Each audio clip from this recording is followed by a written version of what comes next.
Welcome to Biology पाठशाला।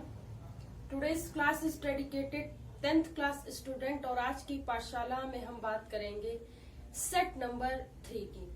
और मेरी हद से सेट नंबर काफी हद तक 4 हो चुके हैं और सेट नंबर ये 3 चल रहा है और काफी कुछ चीजें क्लियर हो रही होंगी। लेकिन पाठशाला को स्टार्ट करने से पहले या कुछ भी समझाने से पहले हम बच्चों को मोटिवेशन मैसेज देते हैं।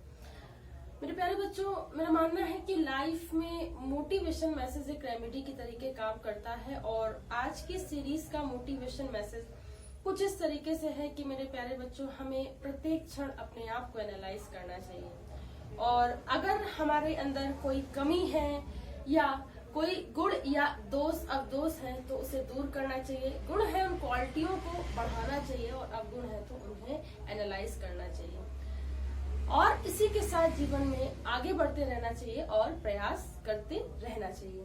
अगर हम आज की पाठशाला की बात करें तो देखिए, आज की पाठशाला की जो मुख्य बातें हैं वो मैं फिर से बता दे रही हूँ।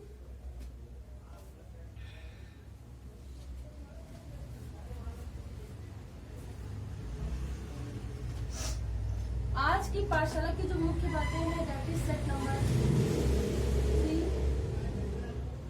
ईयर 2020 10th क्लास के लिए सी सेक्शन है, बायो के लिए है।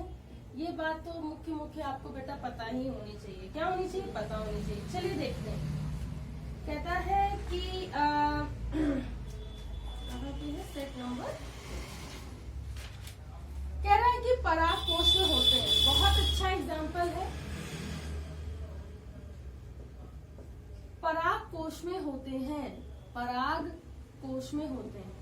देखिए, हमेशा याद रखिए, पराग कोश जो होता है वो नर युगकोद्भिद का भाग होता है और नर युगकोद्भिद की एक खास विशेषता होती है कि पराग कोश में पराग कण होता है। पराग कोश में क्या होता है? पराग कण होता है। तो पराग कोश में होता है, सीधी सी बात है बेटा,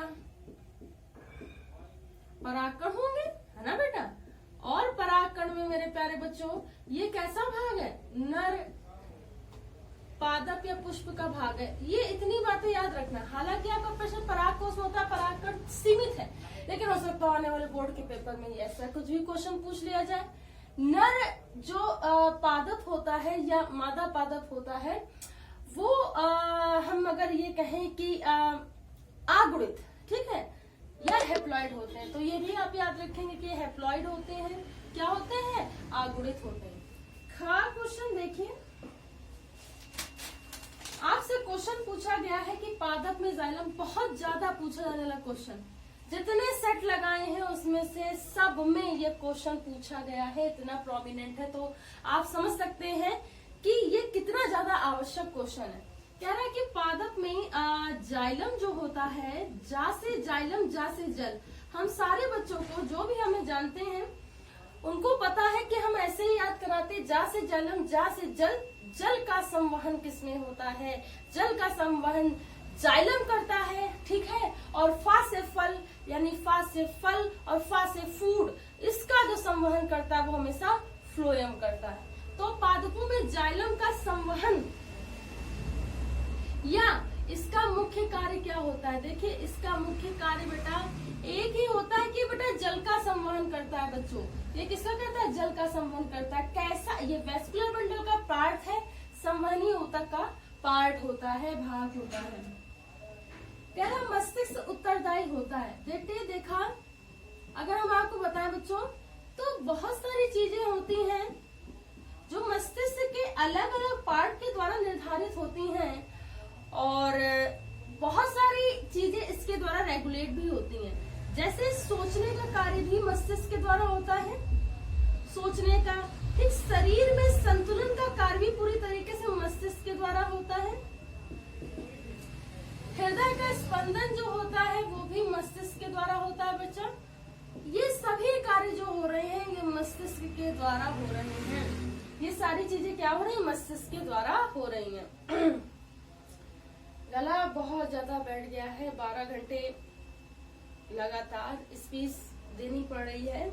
कोई बात नहीं, इसमें कोई बात नहीं, थोड़ी सी बस बोलने में तकलीफ आती है। कोशिश कर रहे हैं कि आप समझिए, आप भी थोड़ा सा साथ देंगे। तो मस्तिष्क उत्तरदायी होता है शरीर के सोचने में, उसके संतुलन को बनाए रखने में, हृदय के स्पंदन में, इन सभी कामों के लिए क्या किया जाता है।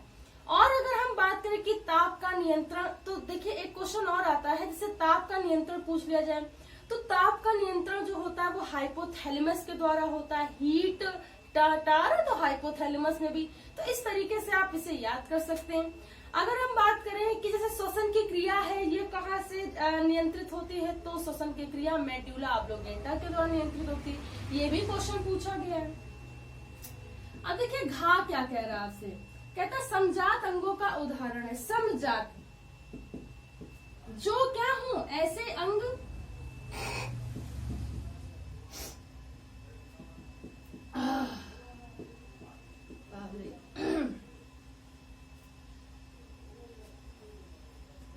समजात अंग का उदाहरण है। क्या है देखिए, कह रहा कि हमारा दांत तथा हाथी का दांत, आलू तथा घास, उपरोक्त सभी, या हमारा हाथ तथा कुत्ते का अग्रपाद। देखिए ऐसे अंग जो देखने में कैसे हो, एक जैसे हो, ठीक है, ऐसे अंग जो देखने में एक जैसे हो लेकिन उनका कार्य अलग अलग हो, उस तरीके के जो अंग होते हैं समजात अंग कहलाते हैं। ठीक है, यानी कि इसका क्या होगा कि हाथ या हमारा हाथ जिनकी जाति समान हो, ठीक है, हमारा हाथ तथा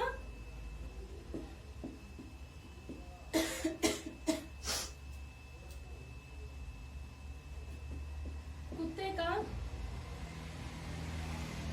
अग्रपाद, ठीक है, ये इसका समजात अंग का उदाहरण है। अब आपसे पूछा गया है 10वें के काम में, कह रहा है कि रंध्र क्या होते हैं, इसकी उपयोगिता बताइए। मेरे प्यारे बच्चों, जो रंध्र होते हैं पत्तियों में पाए जाने वाले, पत्तियों में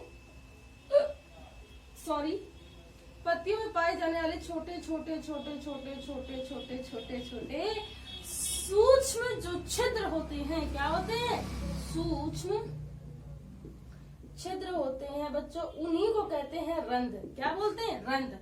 और अगर मैं ये कहूं कि वाष्पोत्सर्जन की क्रिया में बहुत ज्यादा पार्टिसिपेट करते, वाष्पोत्सर्जन क्रिया में मदद करते हैं, तो बिल्कुल सही होगा। क्या होगा, सही होगा। एक तो सूक्ष्म छिद्र होते हैं, वाष्पोत्सर्जन की क्रिया में मदद करते हैं, और इसमें जो स्टोमेटा होते हैं, अगर हम ये बात करें कि ये इनकी उपयोगिता क्या है, आपसे उपयोगिता पूछी गई है इस क्वेश्चन में।